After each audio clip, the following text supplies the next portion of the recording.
Bom, então o que a gente vai fazer é o de sempre, né? Continuar analisando as equações de Schrödinger e as possíveis soluções, né? Pelo menos as possíveis e factíveis, né? Para o nosso, digamos assim, né? Para a nossa formação acadêmica. Bom, então a gente já viu, né? O potencial nulo, o potencial degrau com E menor do que V0. A gente viu o potencial degrau na última aula com E maior do que V0 e basicamente explorando esses três potenciais, esses dois potenciais, né? Ou três, né? Digamos assim, a gente construiu e resolveu com detalhes, né? Todas as equações básicas que a gente precisa para desenvolver ou raciocinar qualquer outro potencial. Então a análise daqui por diante vai ser um pouquinho mais resumida nesse sentido, né? Para não ficar também tedioso comentar toda vez, né, sobre os mesmos potenciais. Então hoje a gente vai falar da barreira de potencial. Bom, a barreira de potencial, ela é um tipo, né, digamos assim, de potencial degrau, só que limitada, né? É uma barreira, porque parece um muro, né? Parece realmente uma barreira. Então, né, ficou conhecida como, foi chamada, né, de barreira de potencial. Potencial degrau, né? Porque você sai de um nível para um outro, mais elevado, ou vice-versa, né? Sai de um nível elevado para um nível mais baixo. E aqui não, eu saio de um nível mais baixo para um mais elevado e depois volto para o mesmo nível, né? Então caracteriza uma barreira, né? Um obstáculo. Bom, eita, não é complicado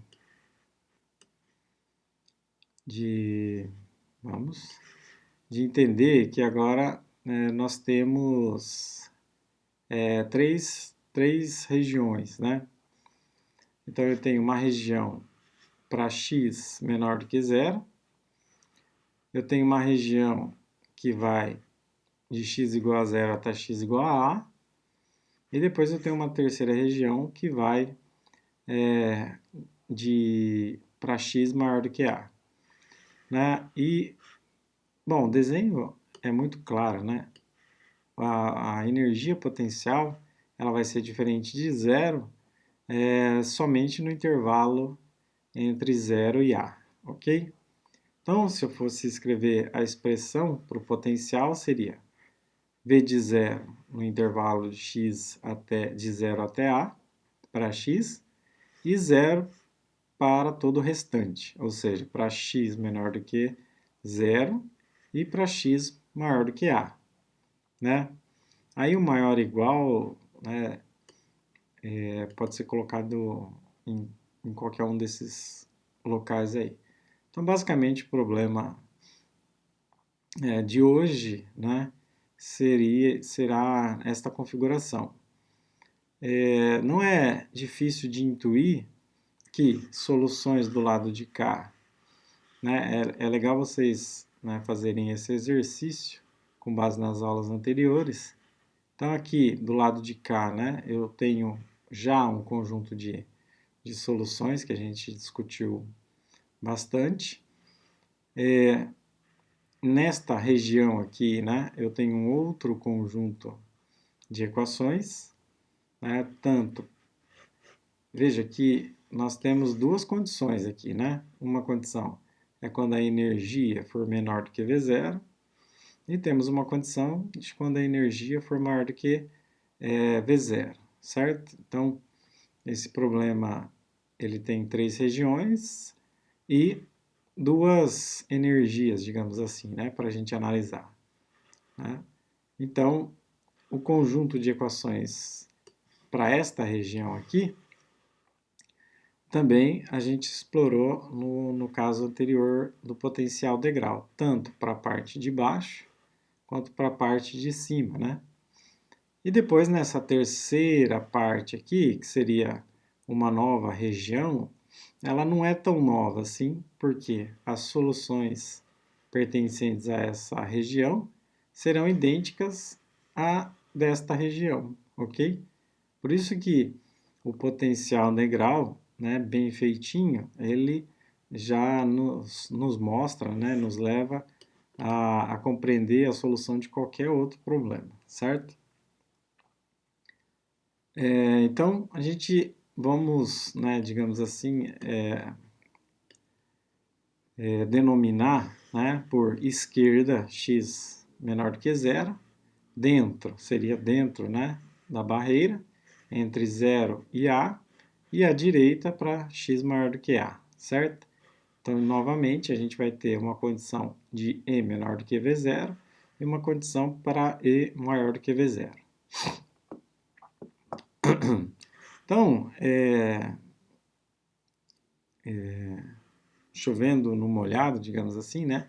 Do ponto de vista clássico, né, uma partícula se movendo no sentido positivo, né, terá uma probabilidade de refletir igual a 1, né, ou seja, com energia menor do que V0. Então, ela vem por aqui com energia menor, encontra uma barreira de potencial com energia maior e é refletida, classicamente. Então, o coeficiente de reflexão é igual a 1. E se ela tiver uma condição onde a energia é maior do que V0, ela sente, né, esse potencial, mas como tem energia menor, a energia resultante final, nós vamos pensar na energia cinética, será diferente de zero e, portanto, ela provavelmente continua seu movimento na mesma direção e sentido. Então, significa que a chance dela transmitir, ou seja, ela superar esse obstáculo, é máxima, é igual a 1. Já na mecânica quântica, né, a gente já criou essa intuição de que deve ocorrer, né, deve haver uma probabilidade diferente de zero, né, que ela seja transmitida, né, através da barreira quando a energia for menor do que V0. Quando a energia for maior do que V0, obviamente ela será transmitida, né? Depois basta a gente avaliar se existe uma chance dela ser refletida, ok? Ou parte, né, das partículas, digamos assim, serem refletidas, ok? Mas o resultado interessante é a partícula, né, a partícula representada pela função de onda, ter uma probabilidade diferente de zero de superar a barreira na condição de energia menor do que V0, ou seja, a energia é mais baixa do que a altura da barreira, ok?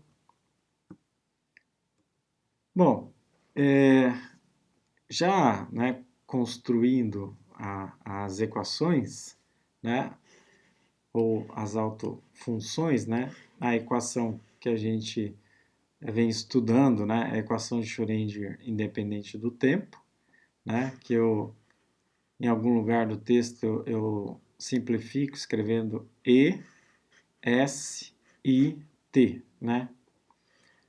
Enfim, é menos h cortado ao quadrado sobre 2m, né, a derivada segunda espacial da psi, mais V0 psi, que é igual a E psi, certo?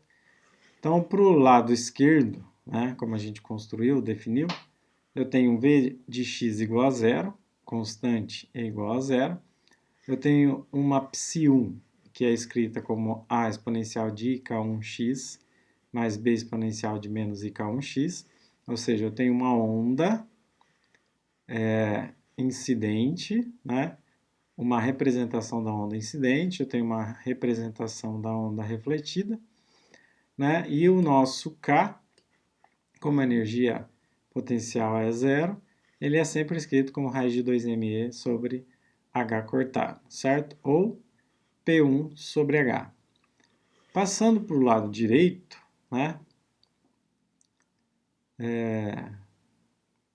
Ou a região direita, né? Se for lado, seria direito, né? Se for a região, seria direita. Então, né, para a condição de x maior do que A, então eu também tenho um potencial igual a zero. A equação de onda também tem a mesma estrutura que do lado esquerdo, só que a gente tem que tomar o cuidado de introduzir constantes multiplicativas com letras diferentes de A e B. Pelo menos, inicialmente, a gente até ter certeza se existe alguma relação entre elas. Então, aqui eu teria psi3 igual a 6 exponencial de IK1x mais d exponencial de menos IK1x.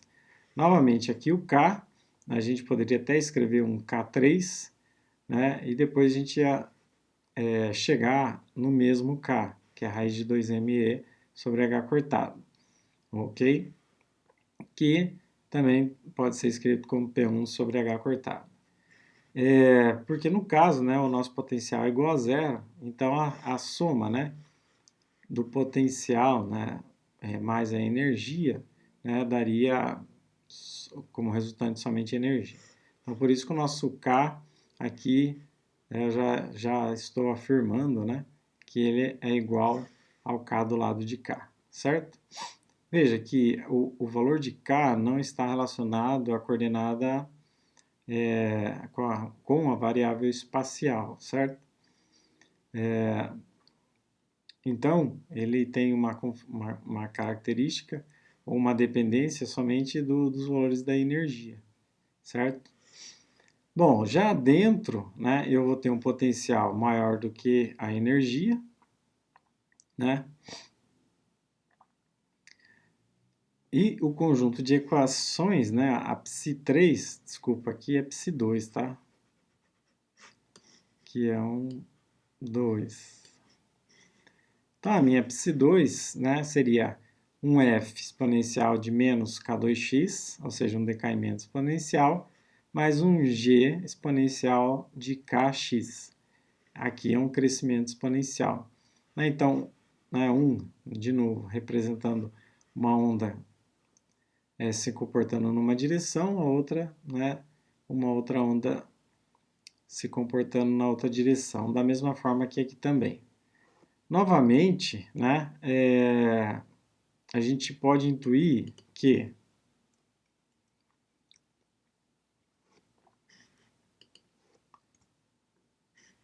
se a onda, né, estiver inicialmente vindo, né,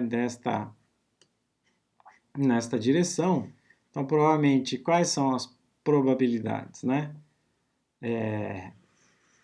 lógicas, vamos pensar assim.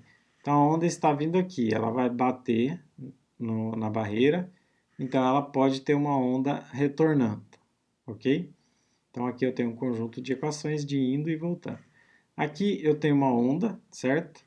Que ela pode, né, ter um decaimento, e nada nos impede de dizer que, né, tem uma representação de uma onda que tem um crescimento exponencial. Então aqui a gente não considera nenhuma das constantes igual a zero. Somente, né, do lado de cá, né, que eu vou ter somente uma componente indo na direção positiva de x. Já que, digamos assim, a onda motora, né, ela se move na direção crescente de x.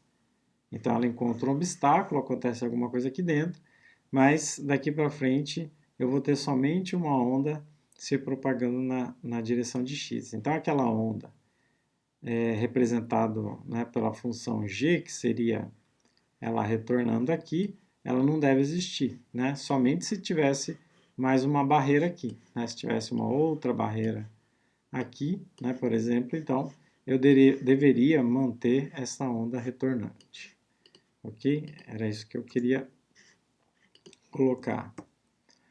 Bom, então aqui a gente pode, né, da mesma forma que a gente construiu anteriormente, né, considerar a não contribuição deste termo aqui à direita, certo? Bom,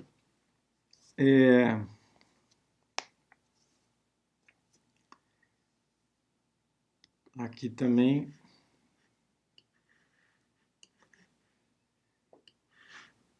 para a condição, veja que a gente acabou de construir, né, uma condição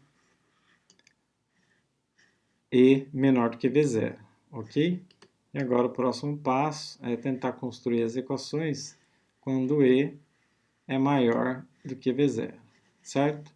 Bom, do lado esquerdo e do lado direito, eu continuo tendo o mesmo conjunto de equações anteriores, né, já que o nosso potencial é igual a zero nessas duas regiões. A diferença, né, aqui eu vou continuar considerando esta contribuição nula, né, pelos motivos que eu acabei de citar.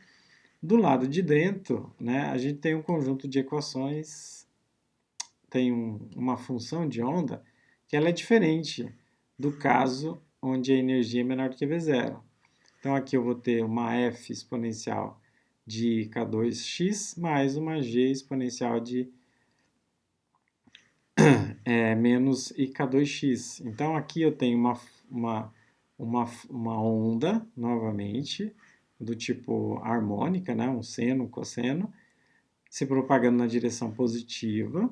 E aqui eu tenho uma outra onda também, né, harmônica, se propagando na direção negativa, né?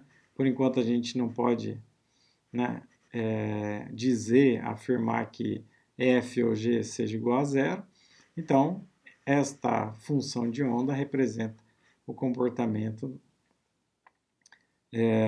dentro, né, da barreira. Quando eu falo dentro da barreira, é uma barreira que tem dimensão que varia de 0 até A, certo? Mas, né, a nossa energia aqui é maior do que zero. Então, a diferença está na construção da equação da parte de dentro, né? Se eu comparar com esse caso aqui, né? Então, eu vou ter uma parte de dentro que é um simples decaimento, quando a energia é menor do que V0. Quando a energia é maior do que V0, então eu tenho, né, ondas se propagando, né, tanto na direção positiva quanto na direção negativa. Por isso que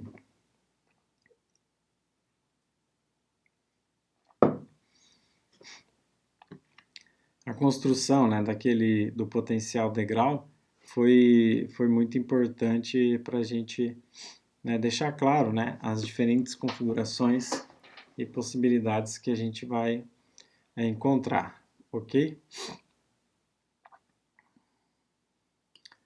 Bom, então esse comentário aqui eu já fiz.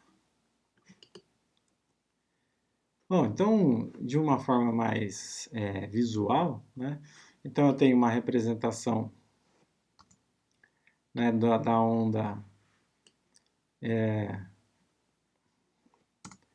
Se tivesse uma canetinha aqui, seria a lasqueira. Né, da onda incidente, né, da onda que retornaria. Aqui eu tenho uma outra onda, né, se propagando na direção positiva. Aqui uma possível onda se propagando na direção negativa.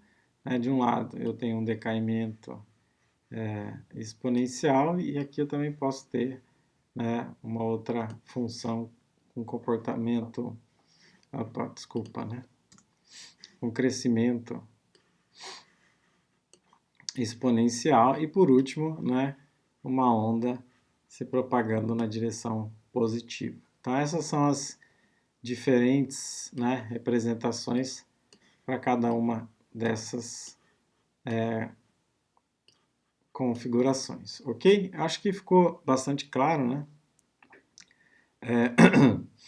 Cada uma dessas equações. Como a gente fez nos problemas anteriores, o próximo passo agora é pegar esse conjunto de equações, obviamente, estudar um caso onde a energia é menor do que V0, e depois estudar um caso onde a energia é maior do que V0, certo? Separadamente. De qualquer forma, nos dois casos, a gente tem que verificar, né, a condição de continuidade em x igual a zero, e nesse caso, e também em x igual a a. Então, a gente acaba, né? Então, a gente teria que escrever as funções aplicadas em x igual a zero, né? Veja, eu vou apagar agora aqui. A gente não vai resolver porque a gente já resolveu, né? Várias vezes. Veja que agora eu tenho duas condições de contorno, né? Digamos assim.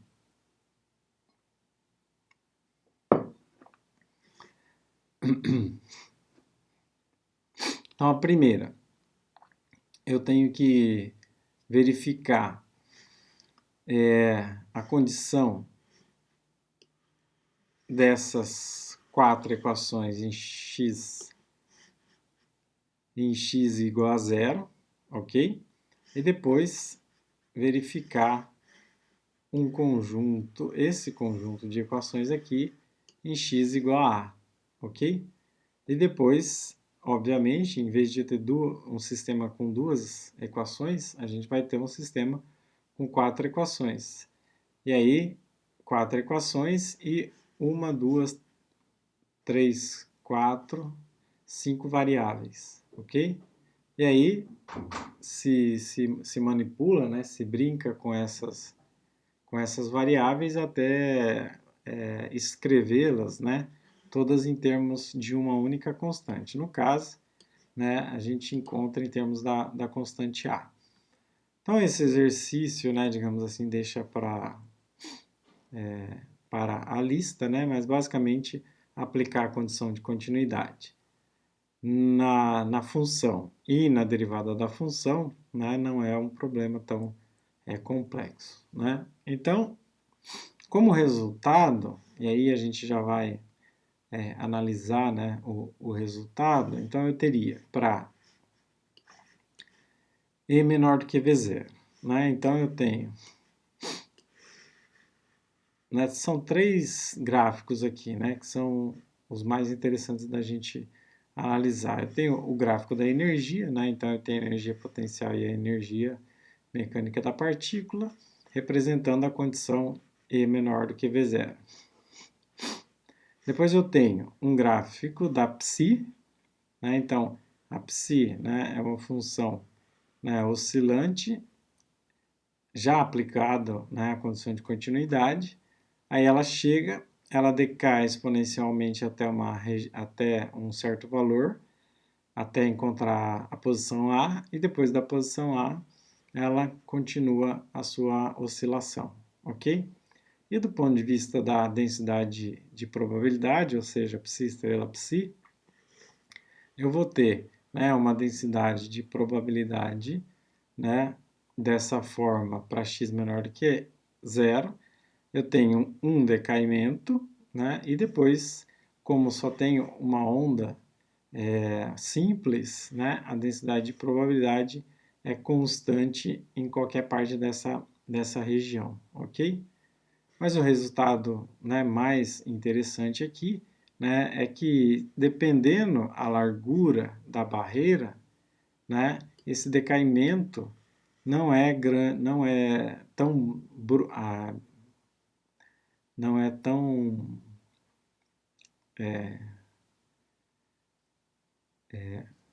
intenso, vamos pensar assim, de tal forma a levar a um valor de densidade de probabilidade igual a zero para x igual a A.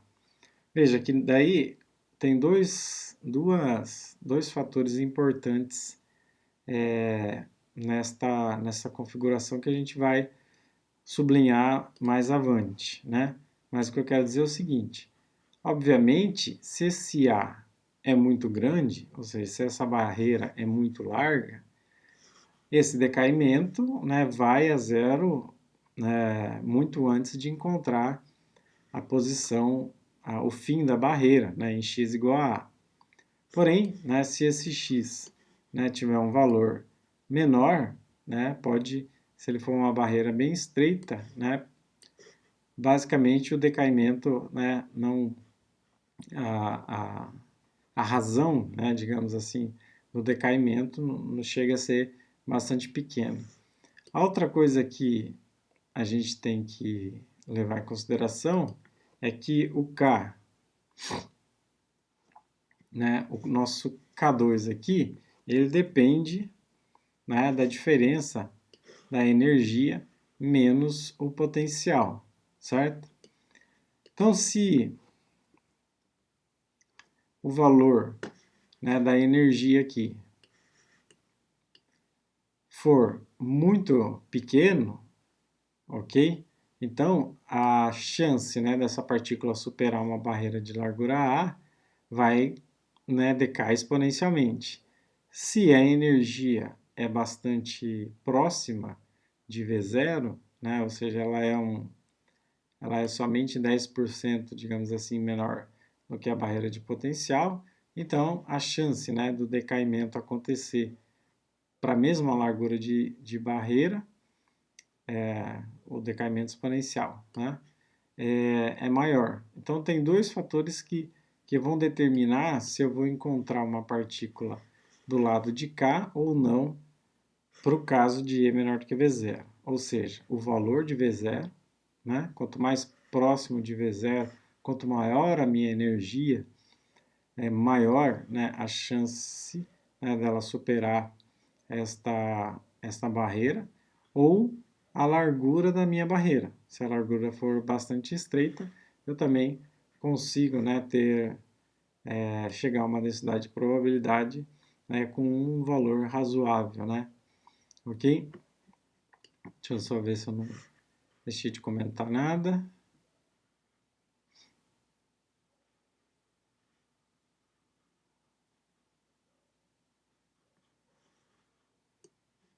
Ok.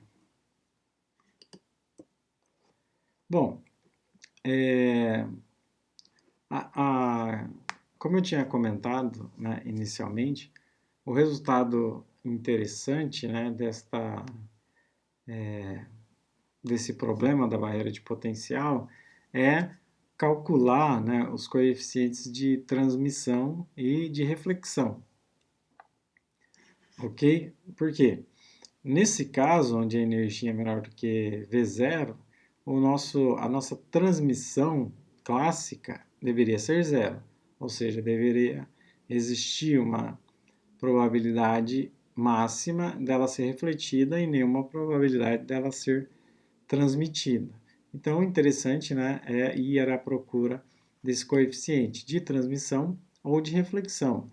E aí, fala, não, mas, né, calcular os dois às vezes é difícil. Não necessariamente a gente precisa calcular os dois. Lembrando que o coeficiente de transmissão mais o coeficiente de reflexão tem que ser igual a 1, certo? É um valor adimensional, então a soma dos dois tem que ser igual à onda incidente, né? Então, se você calculou a transmissão, automaticamente você vai encontrar, né, a reflexão e vice-versa. Se você calculou a reflexão, automaticamente você está encontrando a transmissão, certo?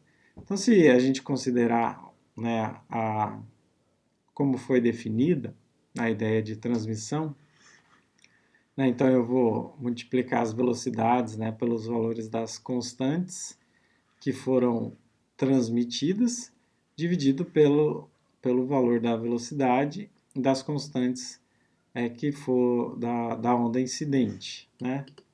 Só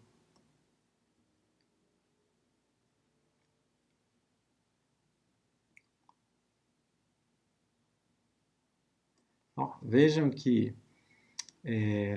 o coeficiente de reflexão está sendo calculado. Vamos pensar assim. Eu poderia calcular o coeficiente de transmissão. Deixa eu apagar isso aqui. poderia calcular o coeficiente de transmissão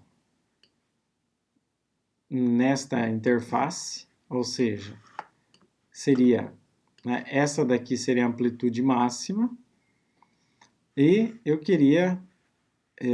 iria à procura, né, de expressar, seria a razão de f, ou seja, aquilo que passou, pelo máximo, seria o coeficiente de transmissão. A outra possibilidade é calcular para esta região aqui, certo?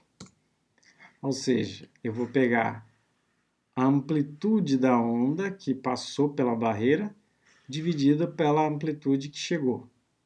Mas que não que chegou nessa interface, que chegou no total. Então, a onda incidente é a exponencial de IK1x, né? E a onda que foi transmitida pela barreira, ou seja, superou a primeira, né, e a segunda interface, digamos assim, é descrita pela constante C. Então, por isso que eu faço a razão de C por A, ok? O mesmo vale para a reflexão, né? Se eu quiser calcular a reflexão nesta região aqui, então eu usaria o valor da constante B dividido por A. Né? Se eu quisesse calcular nesta, digamos assim, interface aqui, eu pegaria, por exemplo, a C dividido pela F, né? Mas a F estaria relacionado a A, de qualquer forma, certo? Bom, é isso. Então, feito isso, a gente encontra essa expressão para a transmissão.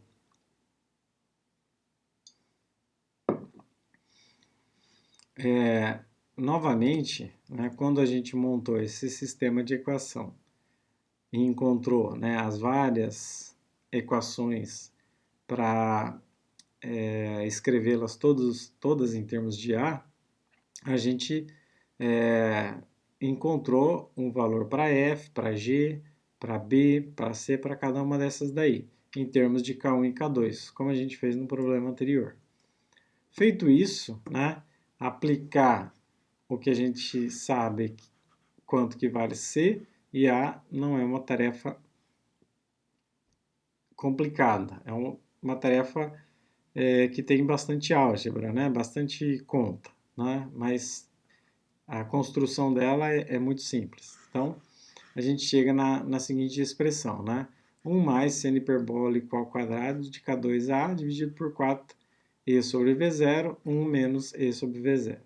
Novamente, né, essa quantidade aqui seria 1e menos V0 dividido por uma das energias.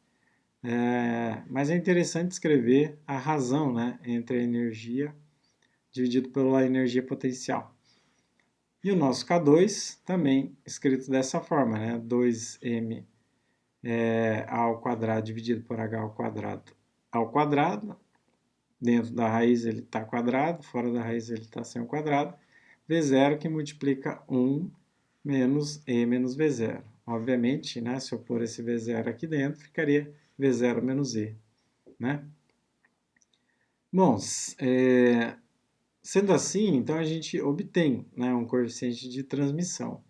Bom, a primeira análise, né, a ser feita é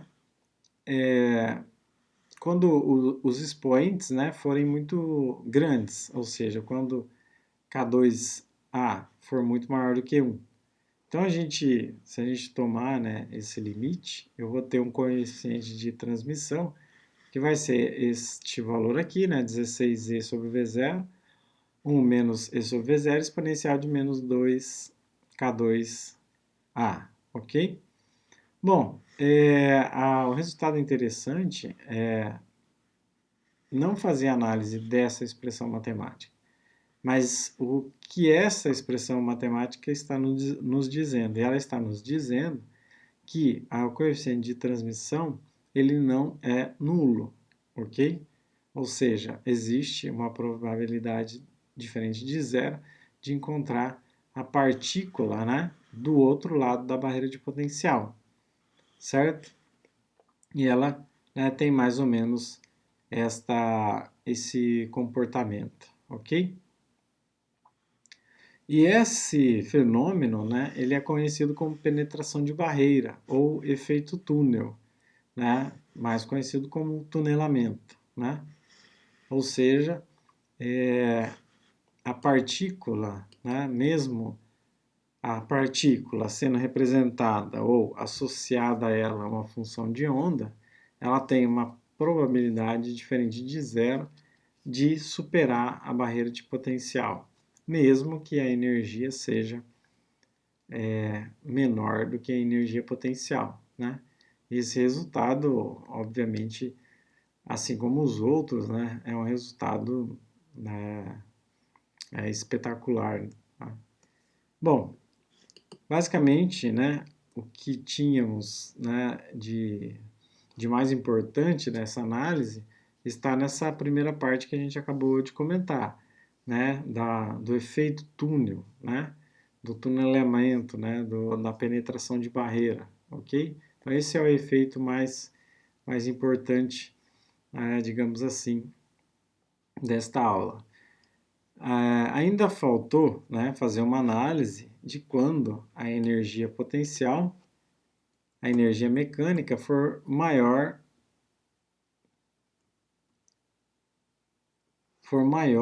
né, do que V0, ou seja, ela está do lado de cima, né, dessa expressão. A gente analisou a energia aqui né, com esta intensidade, agora a gente analisa a energia com esta intensidade. Esta configuração é mais intuitiva, não foge muito da mecânica clássica. Como a gente disse, a partícula está se deslocando livremente, de repente encontra uma, uma região de um potencial e sente, né, a presença dessa força repulsiva, digamos assim, no intervalo de tempo bastante curto, então ela é freada, digamos assim, mas o seu movimento não inverte, o seu movimento não se inverte, ok?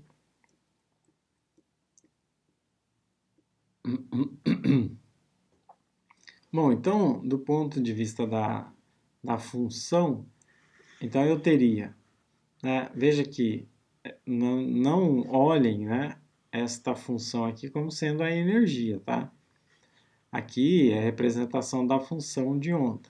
Então, eu tenho uma função de onda do tipo seno e cosseno, apliquei a condição de continuidade, né? Aqui ela continua oscilando, né?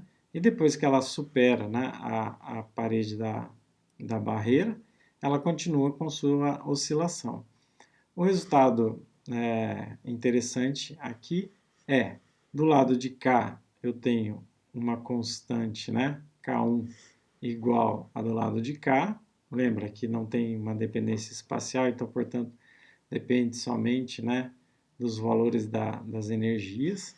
E do lado de cá, eu tenho um comprimento de onda lambda1, que é o mesmo comprimento de onda lambda1 do lado de lá. Ok? A única diferença vai ser no seu comprimento de onda dentro da barreira, ok? Então, o comprimento de onda dentro da barreira, ele é mais largo, né? Ou seja, lambda 2 é maior do que lambda 1, que é maior que lambda 3, que no caso, o lambda 3 é o próprio lambda 1, certo? Então, da mesma forma, a gente aplica a condição de continuidade em x igual a 0, x igual a A, e aí a gente vai à procura, né, das constantes B, C, F, G em termos de A, tá? A constante de letra E, né, a gente usou A, B, C, D, F, G. Obviamente, a gente não usou a letra E para não confundir com a energia, tá? Porque parece que está faltando lá uma constante. A gente executa, né, o cálculo da transmissão da mesma forma, aplica as condições de continuidade em x igual a 0, em x igual a A, e encontra, né, as constantes B, C, F, G em termos da constante A, e aí a gente vai fazer a razão da constante C pela constante A para encontrar o coeficiente de transmissão. Novamente, relembrando, esse coeficiente de transmissão é o quanto foi transmitido depois da barreira, ok? E a gente encontra um resultado muito parecido com o anterior, a menos, né, desta parte aqui. Lá era 1 menos E sobre V0, e aqui é E sobre V0 menos 1. Ok?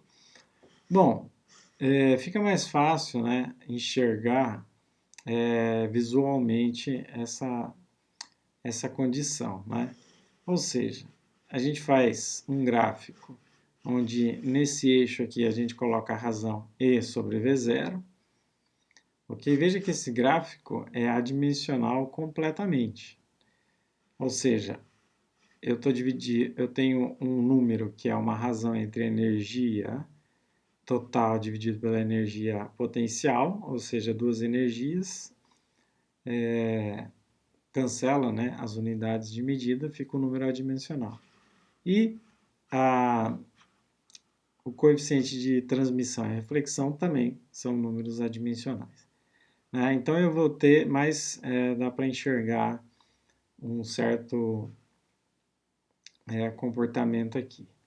Então vamos pensar assim, quando a razão da energia pelo V0 for igual a 1, ou seja, a energia é igual a V0. Do lado de cá, né, ou seja, para valores maior do que 1, significa que a energia é maior do que V0. Ok? Então aqui delimita, né, esta região aqui, um pouquinho mais para cá, delimita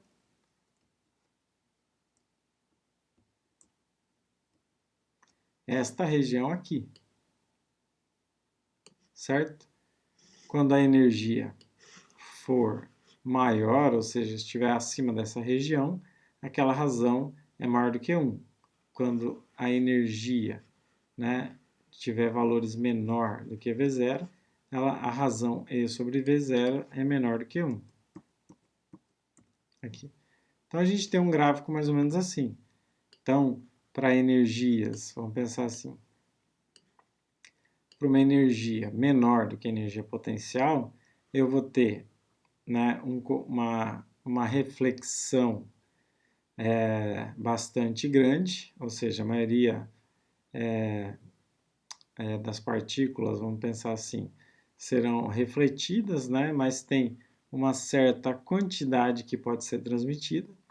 Conforme a energia vai aumentando, se aproximando de V0, né, a chance, né, de ocorrer reflexão, a chance de ocorrer transmissão vai aumentando proporcionalmente conforme vai diminuindo a chance de ser refletido.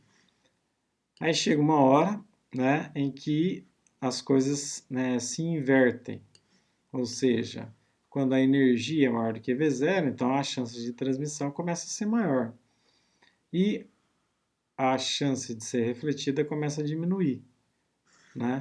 Então, e coincidente não, como resultado, né, um resultado interessante, eu tenho regiões, né, pelo menos duas regiões aqui bem definidas, onde oscila, né? Existe uma oscilação entre os coeficientes de reflexão e transmissão.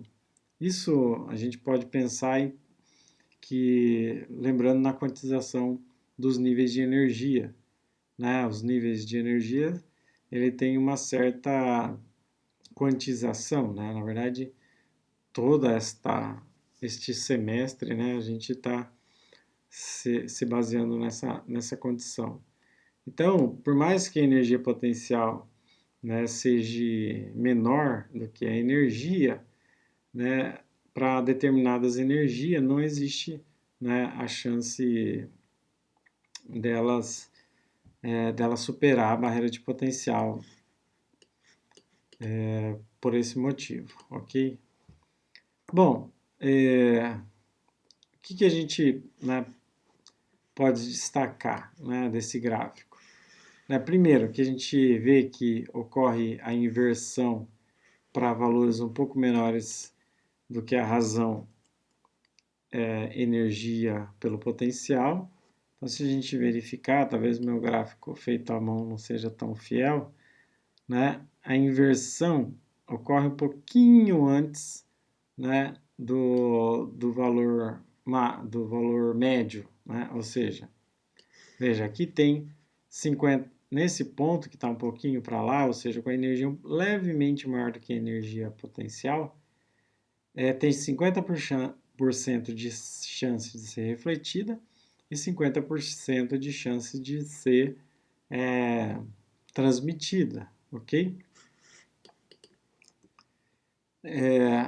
E aí as outras condições a gente já comentou, né? A reflexão vai tender a 1 quando a razão E sobre V0 tender a 0, né? Ou seja, a energia é muito pequena, quando a energia for muito pequena em relação a V0, a reflexão vai ser máxima, a reflexão vai ser mínima quando a energia for muito maior do que V0, e, né, o mesmo raciocínio vale para a transmissão. A transmissão vai ser máxima, né, quando a energia for muito grande, né, ou seja, vamos pensar assim, eu tenho uma barreira de potencial aqui, pequenininha, né, e a minha energia está aqui em cima. Então, essa energia é tão grande que essa energia potencial pequenininha aqui, né, vai ser praticamente imperceptível ali. A partir do momento que vai, né, chegando próximo, então as coisas começam a ficar um pouquinho, né, mais fácil de analisar. E a transmissão vai ser zero, né, quando essa energia for muito menor do que V0, ou seja, quando essa energia estiver bem, né, bem baixinha em relação a V0, ok? Lembrando que esse gráfico dos coeficientes de reflexão e transmissão, eles sempre serão simétricos, né, nesse sentido aqui. Ou seja, conforme eu aumento a transmissão, a reflexão tem que diminuir proporcionalmente e vice-versa, ok? Por isso que é interessante esse gráfico, né? Visualmente ele nos mostra bastante informação. Bom,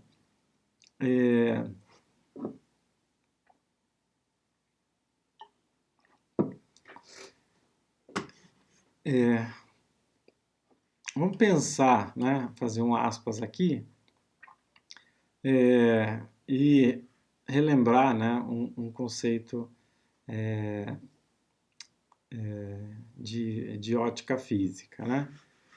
Bom, então o movimento ondulatório clássico é descrito por uma equação do tipo, né, derivada segunda de psi mais uma constante psi igual a zero, né? Então essa é a equação de onda clássica, né? Então multiplicando, né, essa equação, eu tenho alguma coisa que vai com 1 sobre a velocidade ao quadrado, certo?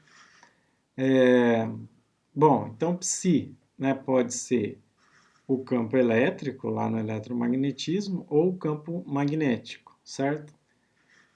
Então, se eu comparar com a equação de Schrödinger independente do tempo, né, a psi é duas linhas, escrita de outra forma, né? 2m sobre h cortado ao quadrado, e menos v0 psi, né? Então eu tenho uma estrutura exatamente a mesma. Então a equação de onda é a mesma, o que vai mudar vai ser as constantes multiplicativas ali, ok?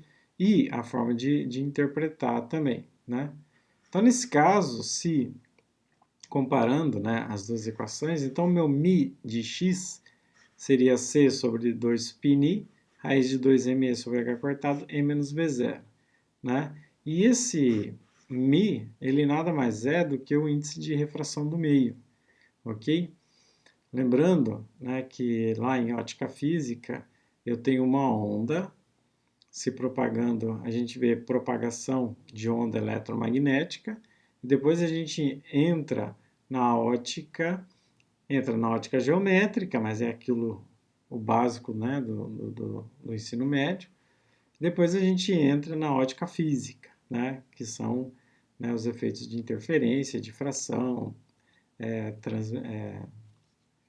transmissão e outras coisas, né? Então uma das coisas que a gente comenta é que um meio tem um determinado índice de refração, né?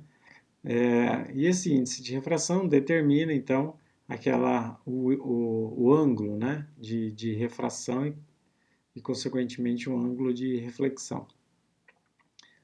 E a onda também se comporta dentro de um meio dependendo do coeficiente de refração do meio, certo? Bom, e realmente, né, dada a construção das equações, né, realmente existem fenômenos ópticos, né, que são análogos aos fenômenos quânticos, né, e um deles é o que a gente vai ver agora. Bom, existe um efeito, né, na ótica física que chama reflexão interna total frustrada. O que acontece? Vamos imaginar que num primeiro momento eu tenha só esse vidro aqui, certo? Então eu tenho o raio incidente, ele incide, né, sobre esse vidro e é refletido. Parte é refratada.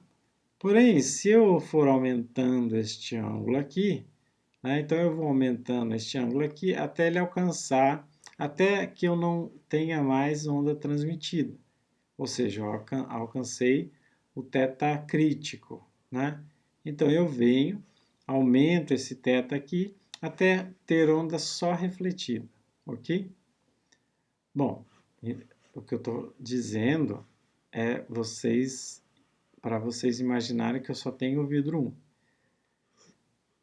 Então eu incidi um raio com um ângulo maior do que o ângulo crítico, né? Então a onda só tem uma onda refletida. Porém, quando eu aproximo um outro vidro, né, um outro vidro desse primeiro vidro, né, mesmo sem encostar, acontece sem mexer em nada na configuração anterior. Né? Na configuração anterior eu tenho um vidro, uma onda incidente com ângulo maior em relação ao normal que o θ crítico e a onda refletida. Quando eu encosto, né, um segundo vidro aqui, eu começo a perceber uma onda transmitida, mesmo sem alterar a configuração anterior. E esse fenômeno, então, é chamado de reflexão interna total frustrada, né, porque a reflexão interna era total até aquele momento, de repente, né, ela deixa de ser totalmente refletida para ter uma parte transmitida, né? Isso foi descoberto por Newton em 1700, né, por volta de 1700. E esse é um dos fenômenos que tem o seu análogo quântico, tanto do ponto de vista geométrico, né, entre aspas, quanto do ponto de vista matemático, certo?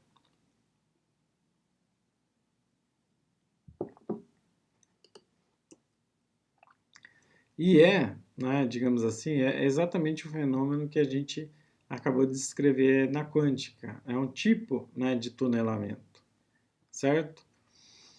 Um exemplo, né, um outro exemplo de tunelamento, eu já até tinha citado numa aula anterior, é quando eu tenho um fio, né, encapado, um fio de alumínio, né, que foi só torcido, né, e entre essa emenda, né, de fio, por exemplo, tem um óxido, né, que é um ótimo isolante, que é o óxido de alumínio.